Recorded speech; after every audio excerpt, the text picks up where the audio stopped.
삼성전자 어떻게 할까? 삼성전자는 시장 때문인가? 반도체 때문인가? 지수 하락 언제 멈출까? 자, 그럼 무엇을 알아볼 것인가? 첫 번째, 삼성전자 반도체 실적 때문인가? 시장 전체 때문인가? 두 번째, 현재 시장의 변수들을 점검해보면. 세 번째, 시장 하락 조정은 언제 멈출 것인가? 네 번째, 시장을 돌파할 구원 주자는 바이오인가? 주천의 주식시황 시간입니다. 안녕하세요, 주천입니다. 미국 시장은 강세 현상이 지속이 되고 있습니다.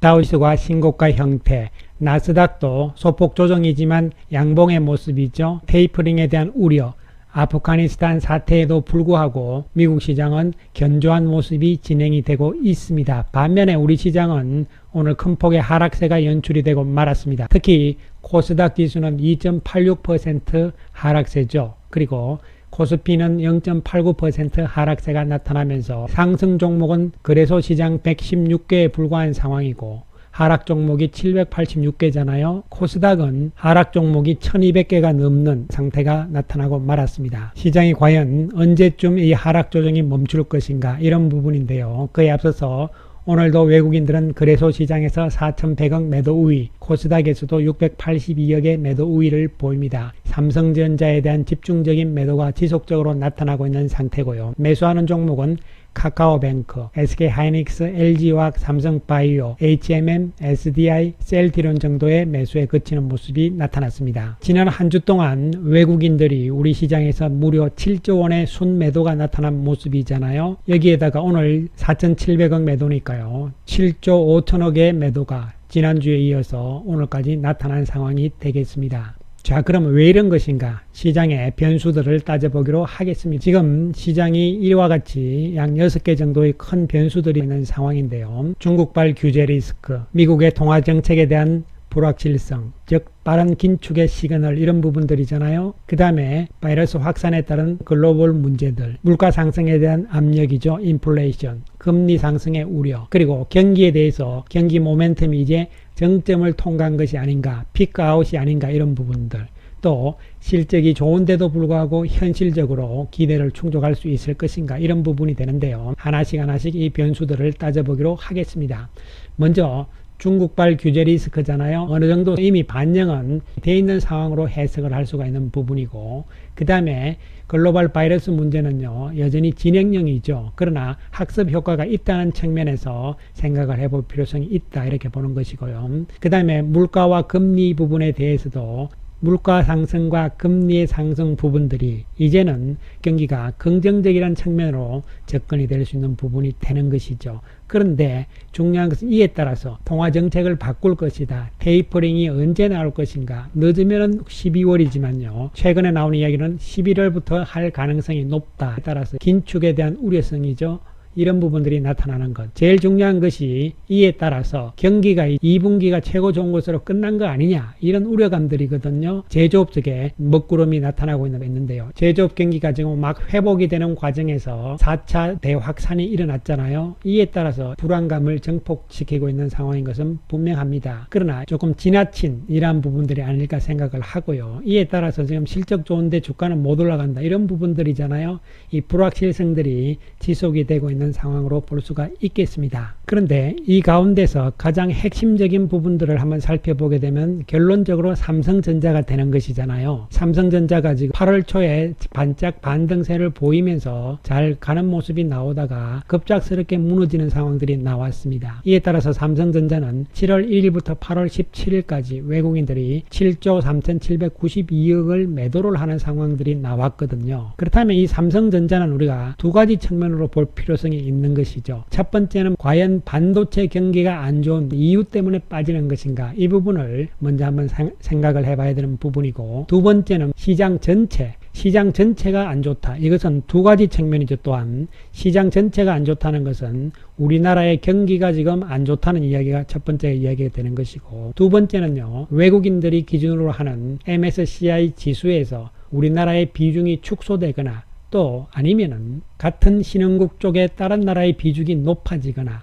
이런 부분들, 그 다음에 또 한 가지는 MSCI 지수 쪽에 시가총액 10위권 종목군들이 새롭게 들어가거나 이렇게 되면은 이 종목의 비중 조절이 필요하잖아요. 그렇기 때문에 MSCI 와 관련된 리밸런싱 있죠. 이와 관련돼서 비중이 조절이 된다면 당연히 삼성전자가 악영향을 받을 수밖에 없는 것이죠. 그래서 시장 전체적인 측면에서는 우리나라 경기가 안 좋은 것이냐, 그렇지 않으면은 MSCI의 리밸런싱 부분이냐, 이 부분들이 시장에 대한 부분이 되는 것이죠. 자, 그럼 먼저 반도체 부분부터 살펴보기로 하겠습니다. 실제적으로 필라델피아 반도체 지수도 오르락내리락 하는 상황이고 DDR4의 D램 가격도 현물 가격이 지금 내려가는 추세에 있는 것은 분명한 상황이라고 볼 수 있는 것이죠. 이것이 앞으로 3분기, 4분기 지나가면서 반도체 가격이 어떻게 될 것이냐, 이런 부분들인데요. 이 부분에 대해서는 누구도 지금 확신을 좀 못하고 있는 상황이죠. 그 다음으로 봐야 되는 것은 이 반도체에 대해서 외국인들이 순매도가 지금 집중이 되고 있는 상황이잖아요. 한편으로 봤을 때는 반도체가 외국인들의 보유 비중이 줄어드는 상황 계속적으로 나오고 있잖아요. 이 수준은 2017년 수준이잖아요. 이렇게 되기 때문에 과연 그렇다면 현재 반도체 경기가 2017년만큼 안 좋을 것인가, 이런 부분을 한번 생각할 필요성이 있는 것이죠. 하지만 반도체에 대한 실적, 경기에 대한 전망들은 아직까지는 견조한 흐름을 보여주고 있다는 측면이죠. 이에 따라서 어떻게 보면은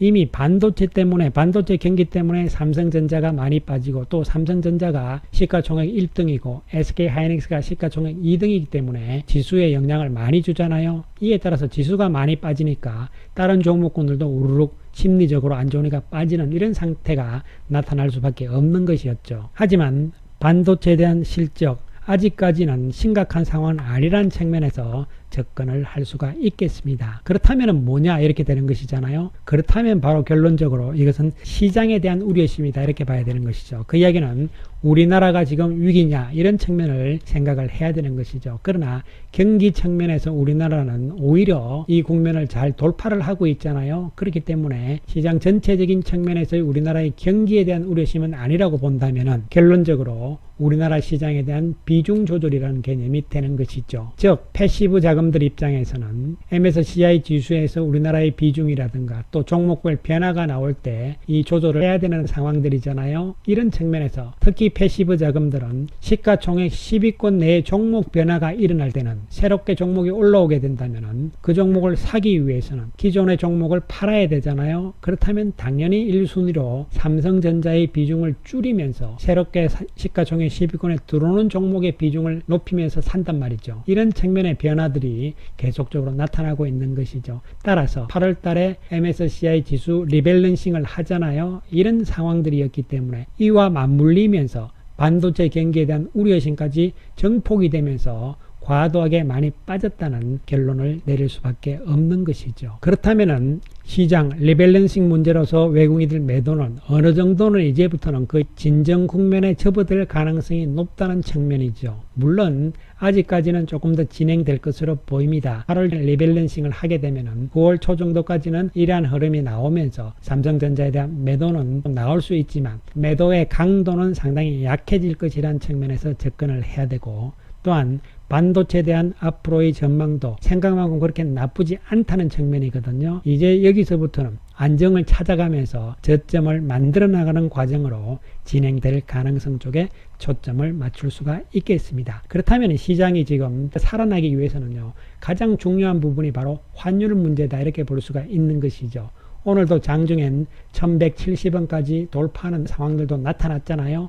따라서 이 환율 상승세가 꺾이는 상황들이 어느 정도 진행이 되는 시점이 온다면 우리나라 시장 전체, 그리고 지수, 또 한편으로는 삼성전자는 시장 개념으로서 반등이 나올 가능성이 강하게 나타날 것이고, 또한 반도체 경기에 대한 우려심도 줄어들게 되는 상황들이 나올 것으로 보입니다. 따라서 지금 시장 전체와 삼성전자의 핵심은, 변수는 바로 환율에 있다는 측면을 염두에 두실 필요성이 있어 보입니다. 조금 더 진행 과정을 봐야 되겠지만 환율도 이제 좀 꺾이는 국면으로 나오면서 왔다 갔다 하는 국면으로 접어들 가능성, 이런 측면으로 예상을 해볼 수가 있겠습니다. 그렇다면 지금 단기적인 측면에서 지금 당장의 시장을 살릴 수 있는, 돌파를 할 수 있는 구원주자는 누가 될 것인가, 이런 부분이잖아요. 성장주 쪽에서 1차적으로 바이오 쪽이다, 이런 측면에서 접근을 해야 되고, 그 다음으로 나올 수 있는 것이 2차 전지 쪽이다. 바이오주들이 계속적으로 고평가다, 고퍼주다, 이런 이야기들이 나오고는 있지만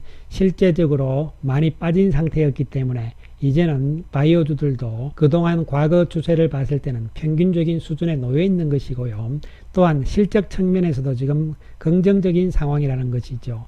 바이오와 시장의 상대 주가를 살펴보시게 되면은 요게 분모고 요게 분자니까요. 올라가야 되겠죠. 그래서 바닥을 확인하고 올라오고 조정받았다가 다시 이런 상황이기 때문에 이제는 상승 쪽으로 갈 가능성이 높다는 측면이고, 또한 이익 수준 비율도 마찬가지죠. 실적이 앞으로 좋아지는 추세로 갈 것이라는 측면이 접근이 될 수가 있는 것이죠. 이와 같은 구도로 간다면은 이제 시장은 바이오주를 중심으로 해서 돌파구를 만들어 나가면서 그 다음에 이제 삼성전자 반도체 쪽이죠. SK하이닉스가 어느 정도 안정을 찾는 과정이 나오고, 그러면서 성장주들이 다시 한번 시세를 좀 움직일 수 있는 상황들이 나올 것으로 보입니다. 이런 과정들이 8월 지금 중순이잖아요. 하순 9월 초까지의 과정이란 측면을 약간의 큰 아웃라인을 잡아 나가 주시면서 시장 상황을 살펴봐 주시기 바라고, 삼성전자를 보유하고 계신 분들은 이제 여기서의 매도는 의미가 없다는 말씀을 드리겠습니다. 감사합니다.